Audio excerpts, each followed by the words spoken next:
흑자 헬스님, 감히 진화생물학을 착용하셨나요? 그런데 거꾸로 찼네요. 진화심리학 전문가 이덕화가 실패 지점만큼이나 매서운 회초리를 준비했습니다. 논리로 털리는 고통 속에서 전두엽근이 빵빵하게 펌핑될 겁니다. 큰 근육이 생존에 불리하다고? 그래서 인간이 근육을 되도록 작게 유지하도록 진화했다고? 이런 식의 논리가 성립한다면 남자가 여자와의 잠자리를 헬창이 식단하듯이 자제하도록 진화했겠네.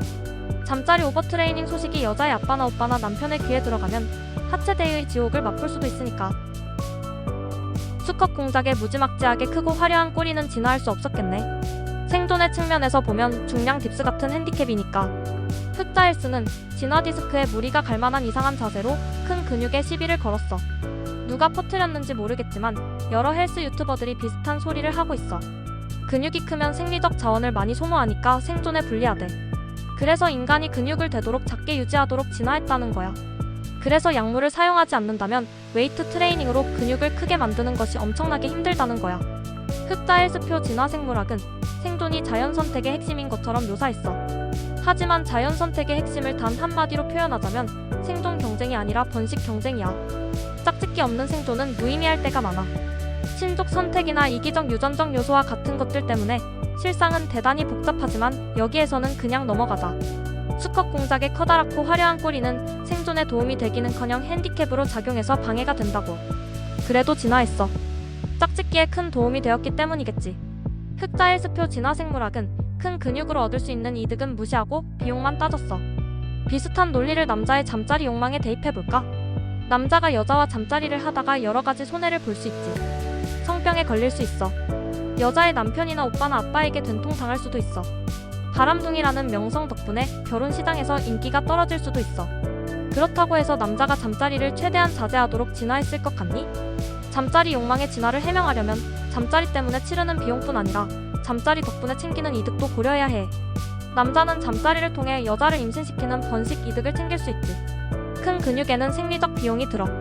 원시 사회에서는 먹을 것을 구하기가 현대 사회보다 훨씬 힘들었을 테니까 그 비용이 만만치 않았겠지.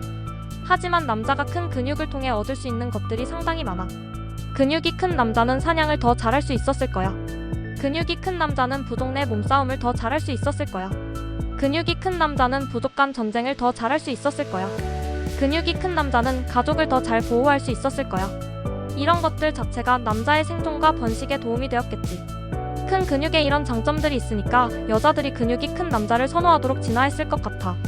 실제로 현대 사회 여자들도 근육이 빈약한 남자보다 우람한 근육을 자랑하는 남자를 선호하는 것 같아. 그렇다면 큰 근육 자체가 남자의 짝짓기에 직접적으로 도움이 되었을 거야. 이런 점들을 고려해 볼 때 남자가 근육을 되도록 작게 유지하도록 진화했을 리 없어. 보디빌딩 운동을 하는 사람이 근육을 키우기가 아주 힘들다고 느낄 때가 많지. 그 이유는 무엇일까? 내추럴 보디빌더들도 원시 사회 기준으로는 어마어마하게 큰 근육을 자랑하지. 그렇게 어마어마한 근육량이 목표라면 근육 키우기가 엄청나게 힘들게 느껴지겠지. 하지만 리모컨 누르기 운동만 하던 남자가 원시 사회의 평균보다 약간 더 큰 근육을 만드는 것은 그렇게 어렵지 않아. 자세를 어느 정도 배우고 어느 정도 강한 강도로 몇 년 동안 꾸준히 하기만 하면 된다고. 보디빌더의 몸으로 변신하고 싶은 자신의 욕망을 진화생물학에 함부로 투영하지 말라고. 진화생물학은 당신들의 욕망에 그런 식으로 좌우되지 않아.